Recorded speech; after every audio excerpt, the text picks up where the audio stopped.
ఇదేదో ప్లాంట్ బాగుంది కదా అని కొన్ని రోజుల క్రితం నా ఫ్రెండ్ ఇంట్లోంచి చిన్న కటింగ్ తెచ్చి పెట్టానండి. అయితే కొన్ని రోజుల తర్వాత నాకు తెలిసింది ఏంటంటే అది చిలకడ దుంప అని చెప్పి, రెడ్ కలర్ చిలకడ దుంప అనమాట. అయితే నేను ప్లాంటేషన్ చేసి దాదాపు 8 months అవుతుంది.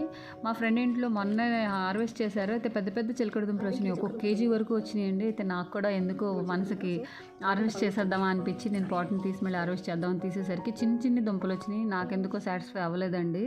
అయితే మా ఫ్రెండ్ వాళ్ళు అయితే పెద్ద పెద్ద డ్రమ్స్లో వేసారండి. చాలా క్వాలిటీగా వచ్చినాయి ఈ చిలకడ దుంపలు. సో నాకు కూడా ఎందుకో చేసేయాలనిపించి నేను ఓపెన్ చేసి చూస్తే చాలా బుడ్డి బుడ్డిగా వచ్చినాయి. నాకైతే నచ్చలేదు. సో దీన్ని మళ్ళీ నేను కింద నేలపైన ప్లాంటేషన్ చేస్తే బాగా వస్తాయని చెప్పి నేను వీటిని తీసి మళ్ళీ కటింగ్స్ నేను రీప్లాంటేషన్ చేస్తున్నాను. అనుకుంటారండి మొక్కలు పెంచడం లేదంటే ఏమైనా కాయగూరలు కాయించడం ఇట్స్ నాట్ ఈజీ టాస్క్ అండి. అసలు ఎంతో శ్రమించాలి.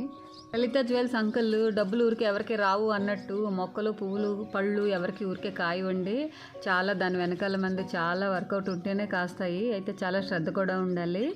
నేను ఏ మొక్క పెట్టినా సరే ఫస్ట్ దాన్ని ఆలనా పాలనా ఫస్ట్ అది కొంచెం అయ్యే వరకు దాన్ని ఆలనా పాలనా చూడాల్సి ఉంటుంది. చూడండి ఎంత బీభత్సంగా వచ్చేసిందంటే, ఇది దుంపలు ఎప్పుడు వస్తాయి నాకు తెలీదు. ఇది వాడిపోయినప్పుడే దుంప వస్తుందంటే ఇది ఎప్పుడు వాడిపోతుందా అని ఎదురు చూస్తున్నానండి. చూడండి ఎంత భలే వచ్చింది అసలు. థ్యాంక్ యూ అండి, బాయ్.